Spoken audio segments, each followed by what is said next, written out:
Well, Gui Costin, appreciate you coming on to Preferred Return. I feel you might be the most interesting man in the world, man. Probably not the only one to have told you that. But for the listeners that don't know about you, maybe give a little bit of background on yourself. Sure. My name is Gui Costin, and I'm the founder and CEO of Dakota. And we founded our firm in 2006. And we've been partners with a number of investment firms raising capital for them the past 17 years. And about 4 years ago, we really expanded the business. And now we have 60 employees where we built out a database for investment firms across both institutional and intermediary channels. And it's been a real blast of a business to build because you end up interacting with so many more people than I normally would on the main part of the business. So it's been a lot of fun. And a little bit about your background pre-Dakota. I mean, you've done a number of things.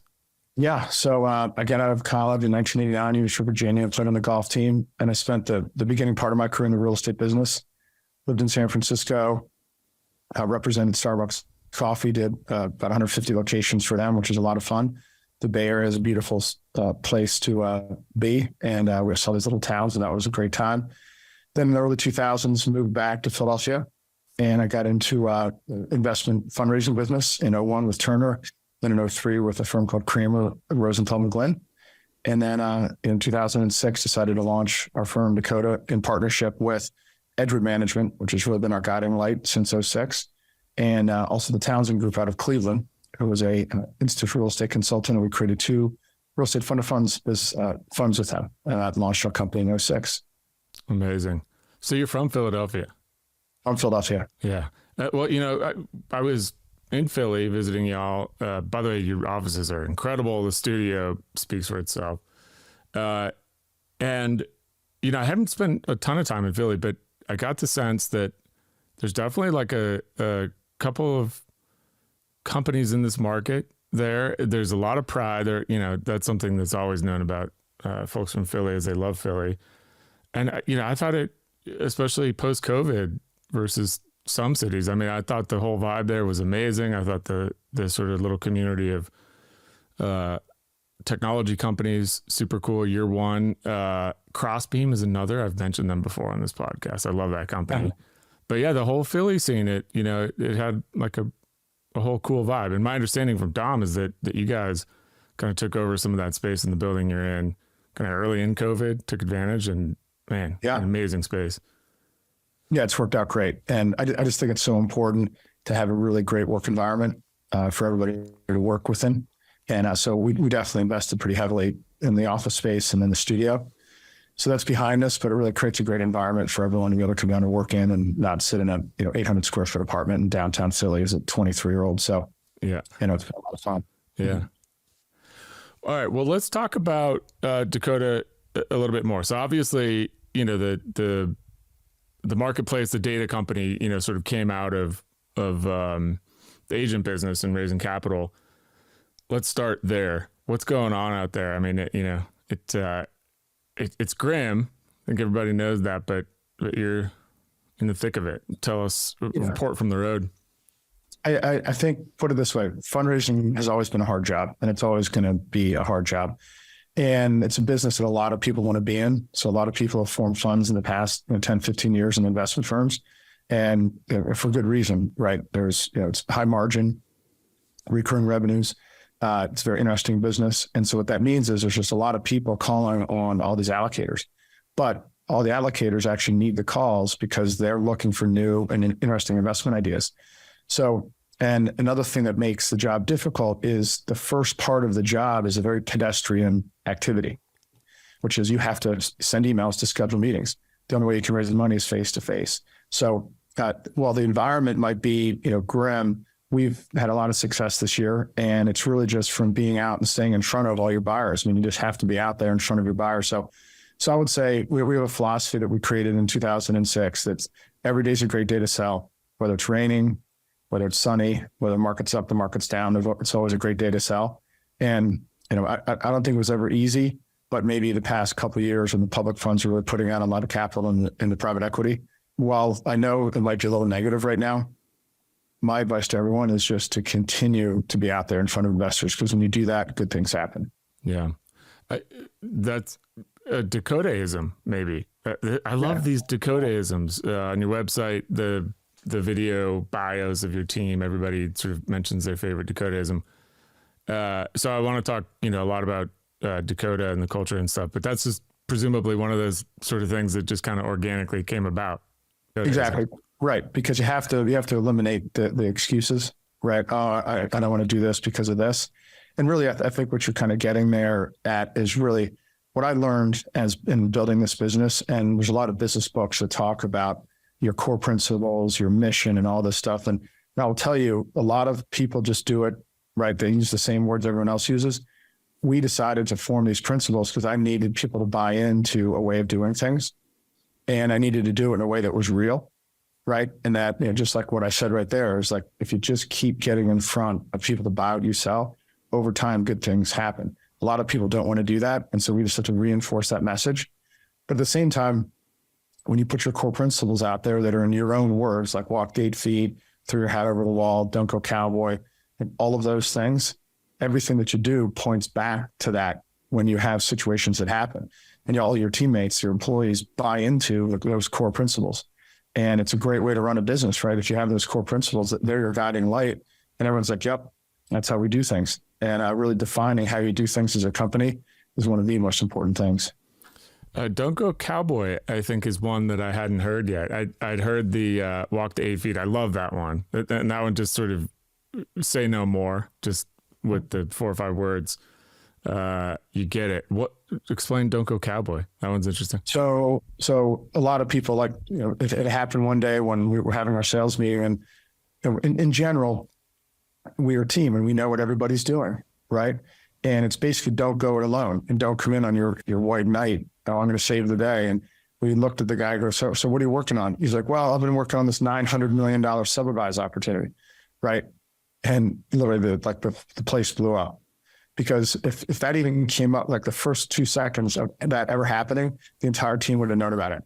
But this guy, after 3 or 4 weeks, decides just to spring it on us like he's work. And we all lost him. We're like, no, that's not. And he was a new guy to the company. He thought he was being, Mr. Hotshot, right? Our whole thing is put everything what you're working on in front of everyone on a daily basis, because you don't know phone calls, meetings people have had, things they've read, whatever it might be. So you need to tap into the collective knowledge of the group. That's what Don't Go Cowboy is. Tap into the collective knowledge of the group where they could be helpful. So you want to be so transparent and sharing everything that you're doing. Yeah. The serendipity is a powerful dynamic, and I love that. What is your favorite Dakotaism? I don't know if I've heard you go on record. Maybe this is the first time, everyone. This is, I would say probably, there's so many of them because I invented most of them. Yeah. You know what I mean? I love the way they're phrased, by the way. Like they're so elegantly simple. Yeah. And one of my favorites is we grow apples and we sell to apple buyers. We don't try to convince orange buyers to buy apples. And a lot of people are they try to get in the convincing business, and that's really tough. And what that really means is in sales, you're looking for the quick no, right? You're not trying to convince someone when they already say, hey, listen, we only index. We don't use active managers. Okay, move on to your next prospect. Don't try to convince them. Oh, no, I'll really convince you. And I think that's something that really is a through line throughout our entire sales organization.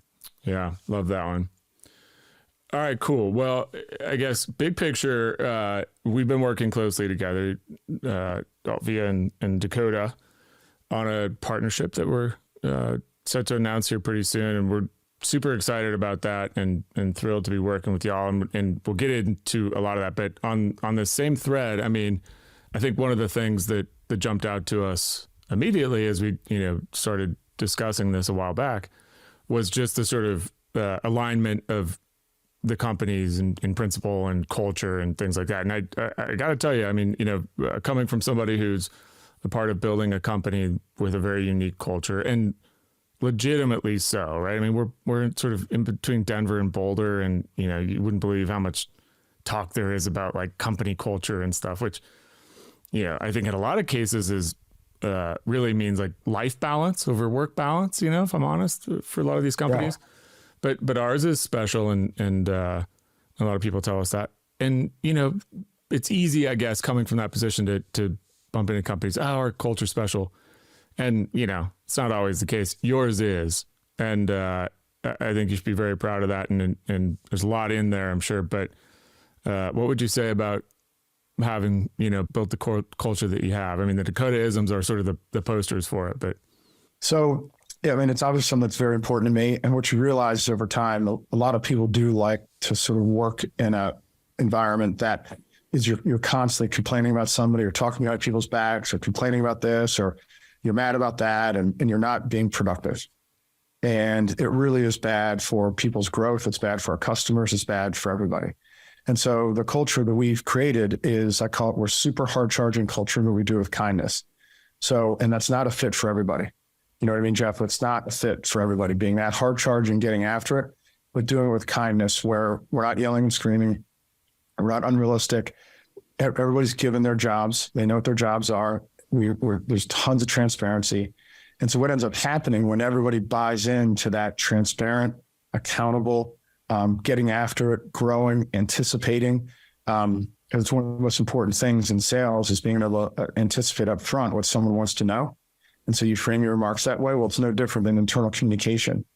I shouldn't have to jump on a call after 10 check-ins that we have and have to ask the same questions. People should anticipate what's required on the call, if you will.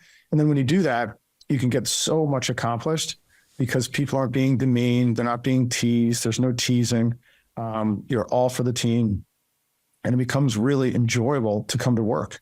It becomes really enjoyable to work with people that are nice to you, that respect you, and there's low agita, right? Low volatility. And that's what's really, I can't work in an environment that is high vol. As I always say to everybody, if we're talking about somebody behind their back, that means they're not a fit and they're probably gonna have to go. Yeah. And that's happened every single time. We just don't do closed door meetings. We don't talk behind people's backs. There's no passive aggressiveness. And so people just come to work and get their job done and they're respected. So, and listen, and for me, selfishly, it has to be fun. I have to love the people I work with.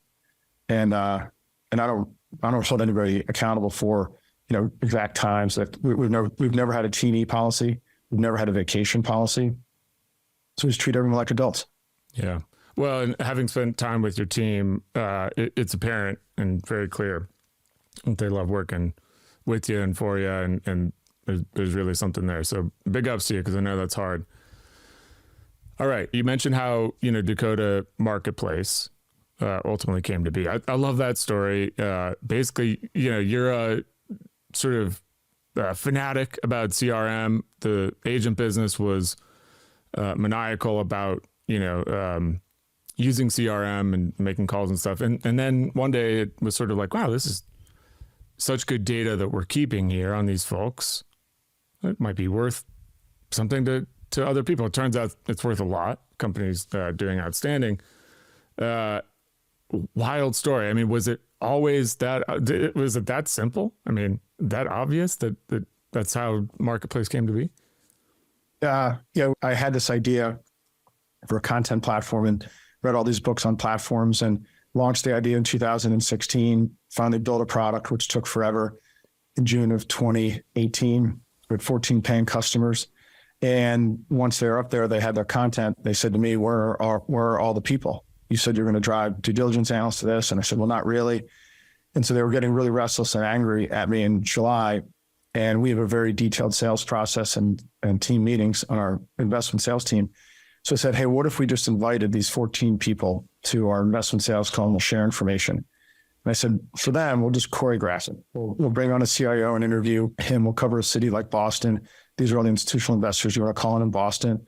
We'll cover a key account like JP Morgan or Cambridge and Associates and map out who to call on and where the wins lie and all the key people and their phone numbers and stuff like that. So we did it the 24th of August, 2018, and it was a grand slam. Everyone loved it. And then we did it the following week. And now at this point, we've done it for 200 episodes, and it's called Dakota Live. And what happened in that is no one cared about the content platform. That was a failed business. And then what they cared about was accurate, information. So leads, basically. And we were sharing leads with people, and we kept doing it all through September, Fridays at 11 o'clock. Till finally at a point, they're like, hey, Gui, we need all the names, phone numbers, email addresses of all the people we talk about on these calls. I said, well, we can't give you that because that's our proprietary database. We've raised $25 billion. That's not going to work. And then I looked at my team on October 1st and I said, look, I'm going to lose my shirt on this other business. What if we just commercialized our database and provided it to other investment firms to subscribe to? So we private labeled a CRM and launched it on April 1st of 2019. And today we have 781 firms with over 3,000 individual salespeople using the product. And it's just been a blast of a business to run. Yeah. Well, so you mentioned Dakota Live. I love that. We were talking before we started taping here. I was in your studio. Facility's amazing. I mean, I'm sitting here in a home recording studio, and very cool, by the way. Well, thank you. I get a lot of comments about the guitars, which the listeners can't see here, but I had major moment when I came home from Philly after spending 2 days in your incredible studio. I kind of sat here like, I've outgrown this studio. I need one like Gui's. And so, you know, very, very cool. The uses there. I mean, the team showed us some of the sort of blooper reels and some of the funny videos. I mean, I just love that.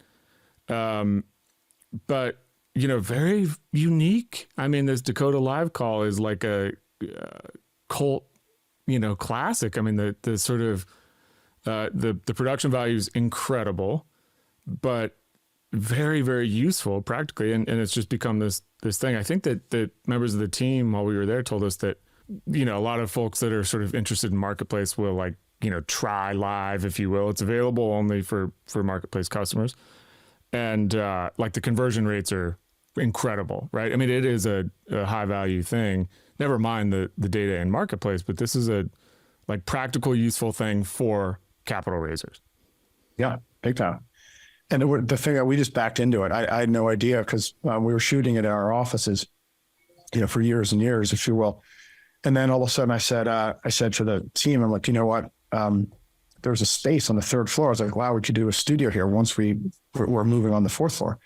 And so I went online to College Game Day and I looked at who produced those College Game Day studios. And I saw this guy, Joel Roy, up in Connecticut. So I called him and I said, hey, we have a 2,500 square foot space down here in Philly. Could you build us an ESPN studio? And he goes, yeah, I'd love to. He goes, I'm down doing the Eagles, the Giants, the Commanders. You know, he does it for Cowboys. I mean, it's incredible. He's a professional studio creator. Yeah. And so we just got going with the designer and we designed it and did the whole thing. And you know, it was very cool. It was a little bumpy once it launched. There was a lot to get going in terms of lighting and all sound, everything. So that was a little bit of a challenge in the beginning, but once we got it all set, it's been great. And it's, you know, and the studio team is like a family down there. They're like a whole, just the most lovely 5 people, just awesome culture that they have down there. Yeah. Amen to that. Team's amazing. The quality, everything's amazing. I didn't know the backstory about the ESPN file. That's cool. Yeah, it was really fun. And Joel makes all our signage, and we actually have become pretty good friends. Yeah. And he's got the client list that he has is second to none in terms of universities, pro teams. I mean, he's done them all. They're incredible. It was really cute yesterday because I called him. I needed him to do some golf team markers for us in the Dakota brand. And he goes, Gui, I will say that's probably the most fun project I've ever worked on. So, I'm sure. Just nice. Yeah. Now I know where to go. Good to know. All right. So Dakota Live, amazing, very practical. And I think that that's the story largely from my point of view about Dakota is, and I'm, you know, kind of talking about the evolution of it, how it came to be from the agent business, live, all this. I think put simply, it is a very common sense, very comprehensive approach to providing data for capital raisers, like built by capital raisers, right? So, and that's no accident. I mean, it's just been very logical how it's come to be.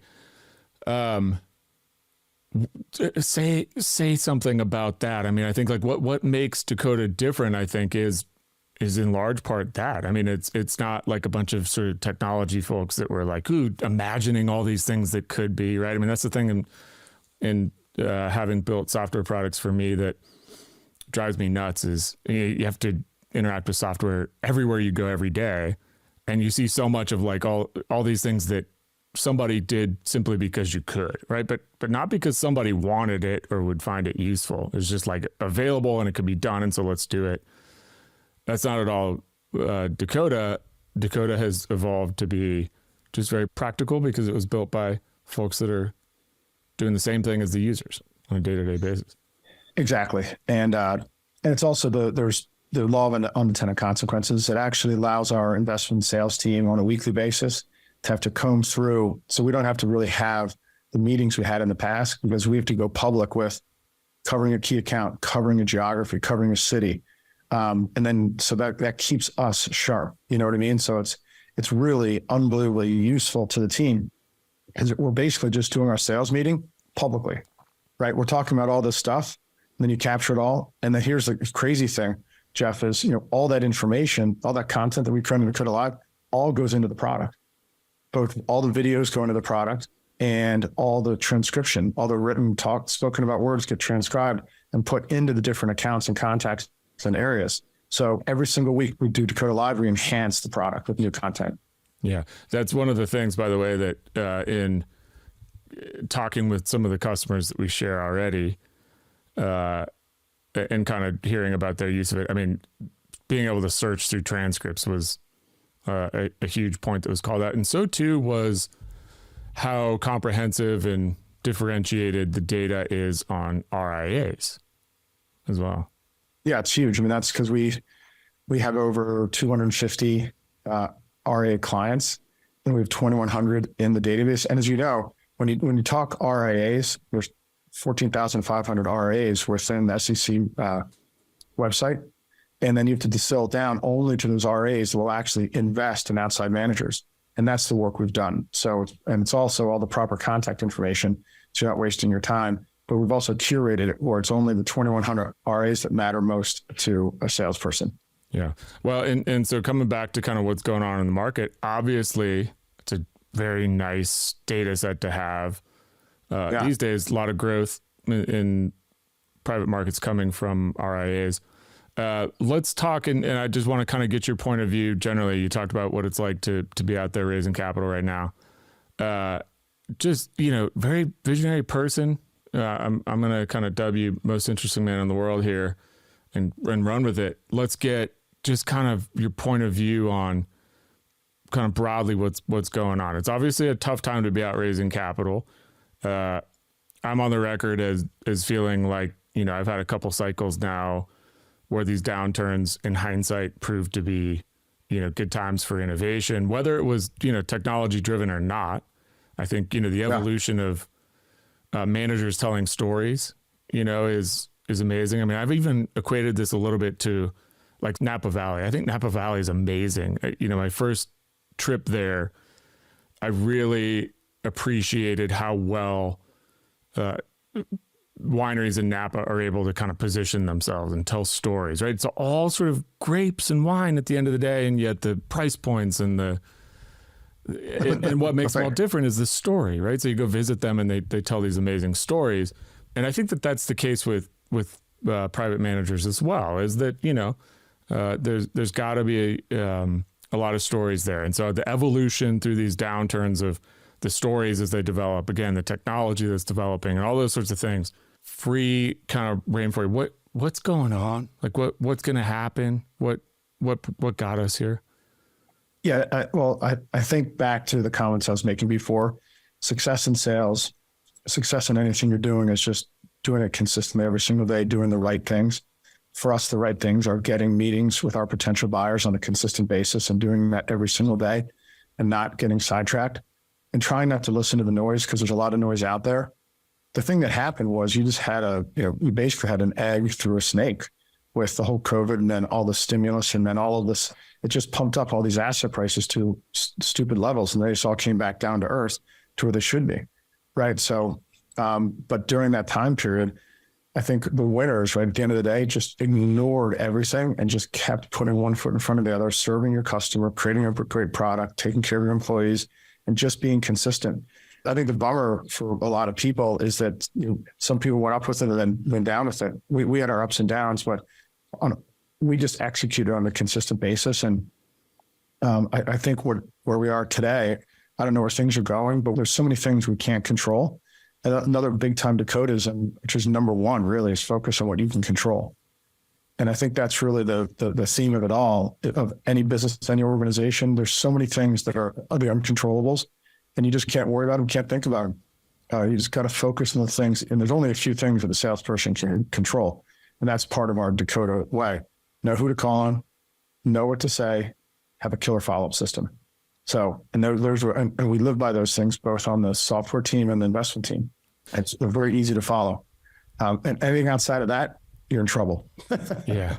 So this little phase we've been through with emerging managers, how many of those folks are going to be around still? I mean, what's it like out there right now with being an emerging manager that's spun out, minimal track record? I mean, is it the case that the right story and the right sort of execution can get you there, or is there just too little appetite right now? I mean, I know the exact question you're asking. It's all shades of gray. So it's all shades of gray, right? Because emerging managers can mean a lot of things, but I think starting out with $2 million with no track record, that's going to be a slog. I mean, the smartest emerging managers stack the odds in their favor, right? So they make sure that they have some level of asset base. They make sure they're just not going out with no track record, right? They can point to where they've had success in the past. I think the people that are perpetually in trouble, right, is if they go out there and just hope they can get it done. And I'm not saying they're not smart; they're probably very, very smart. But if you go on a very low asset base, and you don't really have a great track record in the past to point to, or you're just doing it. So I think the emerging managers, if done properly, if they're executing from a sales perspective, there's no doubt that the emerging managers can win. So yeah, no doubt. But if we distinguish between emerging manager and pure startup, I think the pure startups are always going to have an uphill battle. Whereas the emerging managers, if they're getting their story in front of enough buyers consistently and they're disciplined to it, they can win. Yeah. Yeah. There is, a desire from certain LPs to hear stories like that, but they have to really be differentiated, right? And there has to actually be something to the story. I mean, I was just at an event last week for fundraisers, and I made the comment, like, it's inherently not differentiated when you ask the question of what differentiates you to 100 managers. Which, we both talk to these folks all day, every day.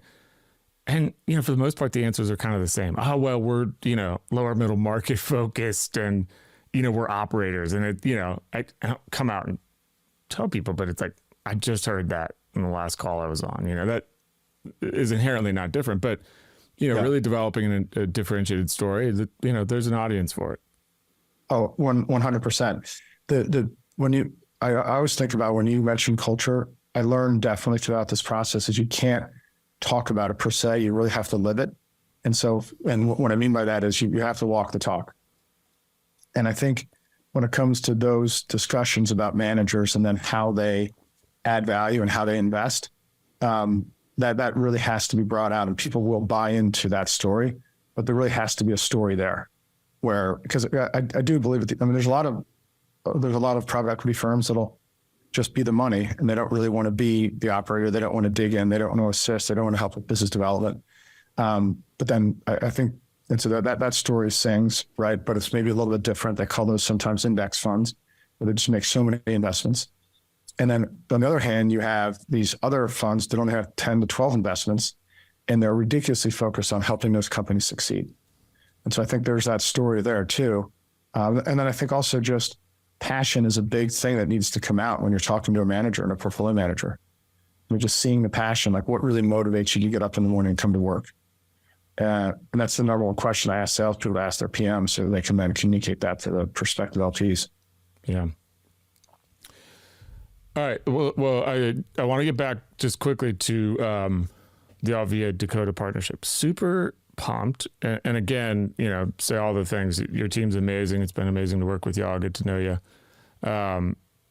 Ultimately, at the end of the day, it's our hope to empower fundraisers to raise more capital. And that, it's easy to say. Yeah. It's a little bit cliche even.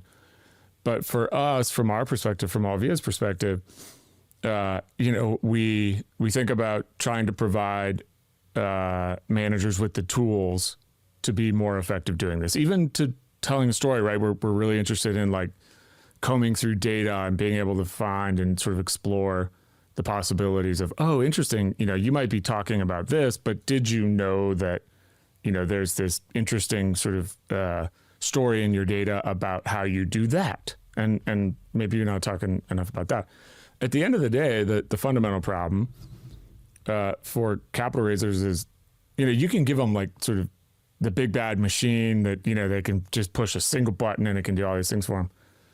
But if they don't know sort of who to do it to or who to start, reaching out to, and to your point earlier, if you just stick with the reach out stuff, then you can get there. And so that's really where the combination, comes together, right? Is empowering process and systems and workflow with data and getting people, into a sophisticated workflow where, hey, understanding how to go after people, how to leverage the information that Dakota is providing in context inside of the workflow, save time, save steps, automate some things here and there. It's, again, on the surface, it's like, oh, it's a, pretty straightforward kind of partnership here, but it's so much more for the everyday kind of capital raiser. Yeah. So I would say Altvia, if somebody, put it this way, the most important thing a salesperson can have is their CRM. It's their number one tool. There's not a second tool. It's their number one tool. And Altvia, the investment in an Altvia, okay, should over time end up being free and actually additive to your revenue. It should help you generate revenue. There's not another leverage point that a salesperson has other than a CRM. Okay. And how you guys have constructed it and getting the meetings that people have scheduled for the salespeople. You can't use Excel, you can't use Outlook. You got to get your meetings you scheduled into Altvia, into your CRM, right? We're talking on this call about Altvia, but you guys have also created a very highly customized product, but it's the only way to 10X. I mean, like if I'm you, it's the only way to 10X your productivity, right? There's no other way to get 2X, 5X, 10X than your CRM and specifically your product. And I always felt when we started with Salesforce, because I know you guys are built on Salesforce, I literally should say to myself, this product is literally free. They should be charging more because of the efficiency that it creates for a salesperson. It actually makes your life sane. And all you have to do is a couple of things, right? Enter the meetings that you scheduled into your database. Obviously, the underlying data is very important, which is what Dakota Marketplace solves for, and that data. But at the end of the day, if you're using Altvia and you just get your meetings in, that changes your life because you can go back and you can associate so many things just with that one activity through the object-oriented database. So yeah, it's what you guys have created from a workflow standpoint is amazing, and every salesperson should be literally addicted to their CRM. Yeah. So, well, thank you. A lot of kind words in there. We're super excited to be working with y'all, and you and I discussed a follow-up, episode here of kind of digging into that sales process. So we're looking forward to that, and the listeners ought to as well. But kind of want to just get your thoughts, and we'll save that for a follow-up for sure. But kind of want to just get your thoughts on like where sort of the market's headed generally, right? So we talked earlier, and I mentioned the sort of concept of marketplaces. I lead partnerships now and potential M&A opportunities for Altvia, and going back through and kind of canvassing and mapping out the market, there is this clear theme of sort of data infrastructure companies. And I'd say, Dakota's probably a little bit more of a data company than a data infrastructure, but the data infrastructure being almost, listing like services, right? List your product, and then the distribution of that as data, gets into CRMs and into portals and everybody, in the channel that's selling.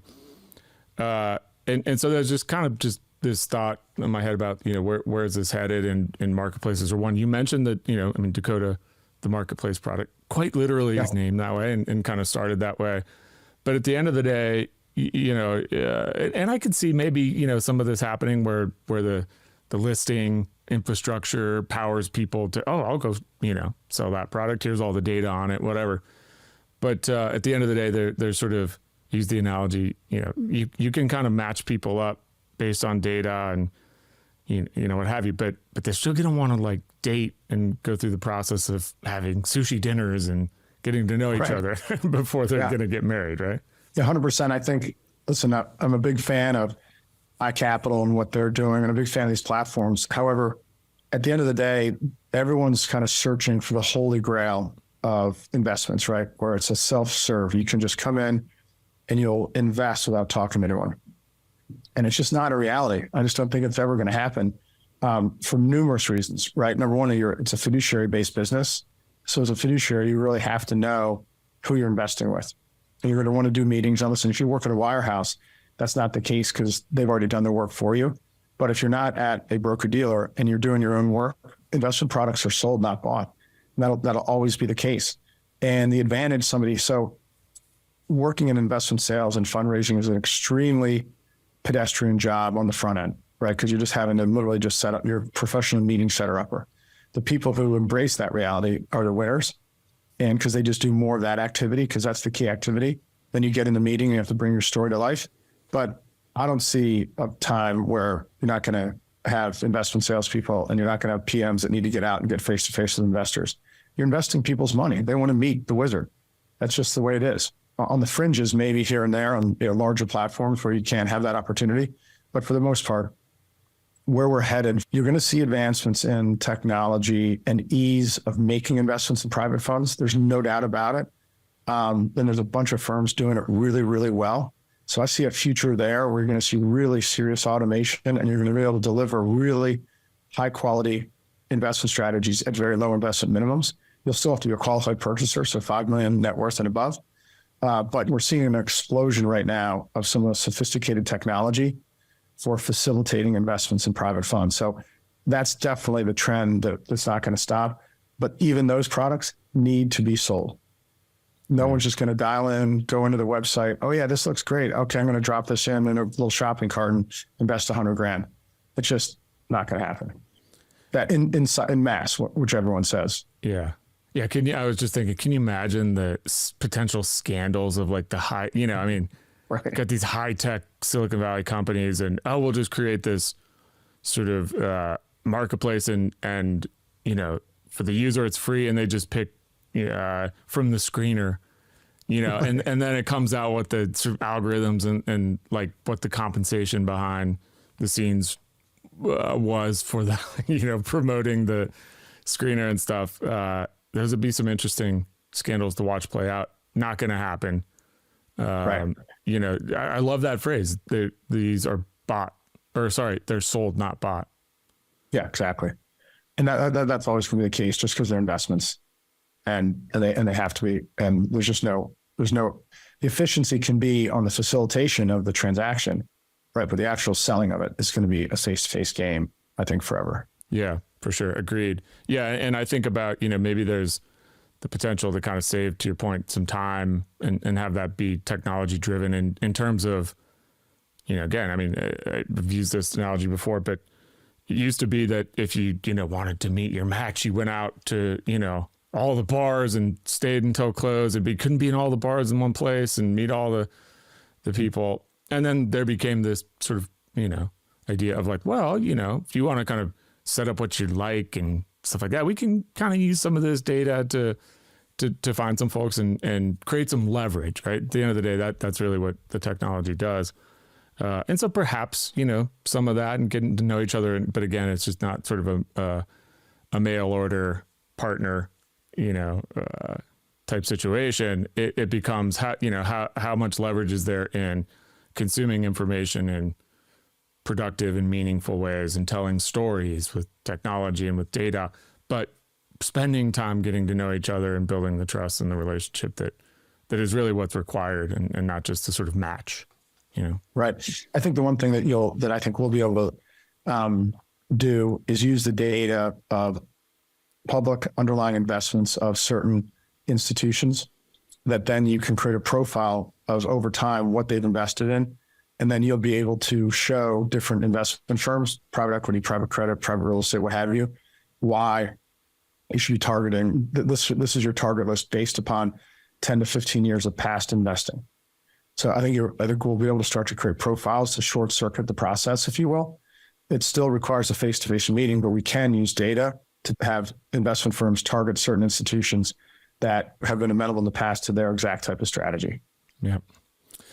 Last thing I realized we didn't really get into, and then we'll save the rest for a follow-up episode. I really wanted to get into how the culture at Dakota and what you built with the team and all of what we've talked about is great, right? And you've written a couple books. Maybe, this is another one, or maybe you've already written it, but the book would sort of not be very good if it were like, and that's all you have to do, just internally, that's it, right? And then when the customer calls up, you can sort of just let the phone ring and not answer it because, your culture's so good and you're building it, right? At the end of the day, the businesses are built upon the relationships with customers, right? You don't just get like a check in the mail when you have a good culture, just randomly from nobody, right? It has to be about the customers. And that's really kind of what immediately jumped out to us in partnering with y'all is that, there was almost this, in talks with your team, there was almost this like, sort of not being willing to like give up the customer. It was sort of like, hey, we can help with these certain steps, right? We've got people on our team that can do this that maybe you're not accustomed to working with at the customer, but we have those skills. We can kind of take that off your plate. It was almost like, no, we both as companies are very focused on, empowering our customers and creating the same type of relationships with them. So much so that it was almost like, no, I don't know if we want to give too much of that up. That's rare and really, really cool. Yeah, we're a massive customer-centric company. Obviously, if you treat your employees really well, right, they're going to end up doing the same thing with the customers. And if you give them permission to take care of the customers, because look, you don't work 8 straight hours. There's always time during the day. You could take a 15-minute call here or there, the whole thing. It's always been very, very important to me to feel that if somebody has a question about our product, that within 2 seconds, they can send an email or make a phone call and get somebody on the line and answer the question. It's very important to us. I go on to every onboarding call. When you're on board a new customer, I jump on to every single one and welcome them and thank them and show the commitment to the product and the commitment to the customer service and success. And then the other thing that I think, I'll tell you a funny story. I would listen to a podcast over the weekend, and this guy has this revenue platform. And he was talking about his culture just like I am, and he's going through the whole thing. And so I went on, checked it out. It's awesome. I sent it to our chief revenue officer. He's like, yeah, I'll set up a demo. So the next day after he emailed the person and said, hey, how did it go? What's going on? Did you do the demo? He's like, yeah. He showed me a screenshot. He goes, yeah, I sent it in. They said, we'll get back to you. They still haven't gotten back to me. He was bragging. Like you have 4 minutes at Dakota. If somebody comes in with a free trial request or demo request, you have 4 minutes to book the meeting. You have 4 minutes. So it's not like, like have you lost your mind? Yeah. Right. So somebody calls in, hey, I really like to do a demo of your product. Nah, I'll get back to you when I can.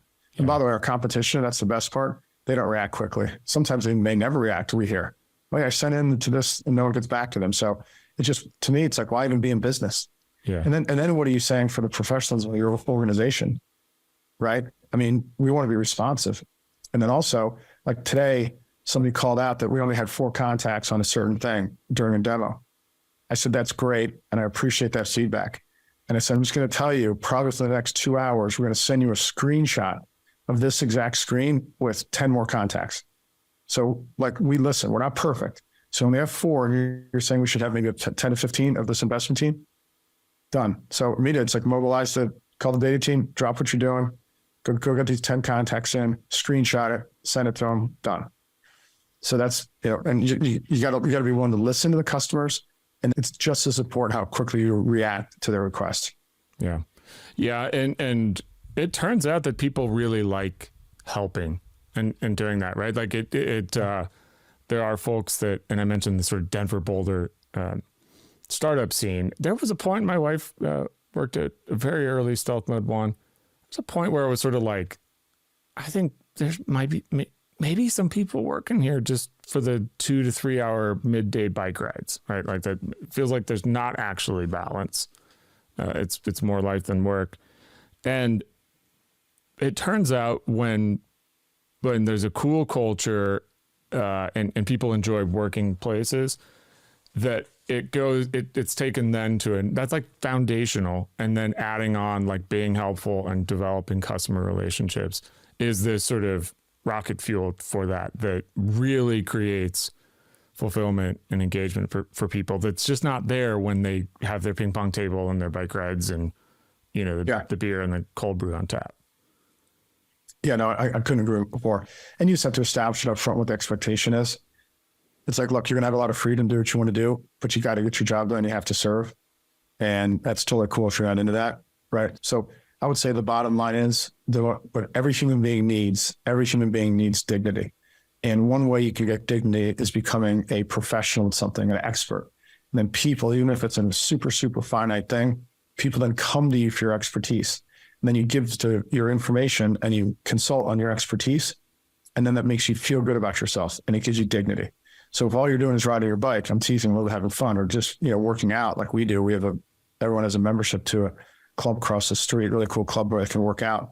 You know, if you're working out, 8 hours a day and working 2, it's like, okay, you're never going to develop that level of expertise. Well, people are going to really lean on you, which is going to make you feel good about yourself. So I'm a big believer in dignity and professionalism and developing expertise. Yeah, love that. All right, man. Well, listen, I am extremely grateful that you came on. I love talking to you. The insights you have is amazing. You built an amazing company. Very much admire what you guys are doing and how you've done it, and thrilled about partnering with you and looking forward to what's to come there. And your offer to come back and talk a little bit more about sort of sales execution. Can't wait for that. Oh, great. Well, you're so kind. Congrats you've been a rock star your whole career as you've done this Altvia and everything. So congratulations, and couldn't be more excited to be on, and couldn't be more excited for the partnership as well. All right, buddy. Well, we'll have you back. We'll talk soon. Be well, and keep doing your thing. We'll talk soon.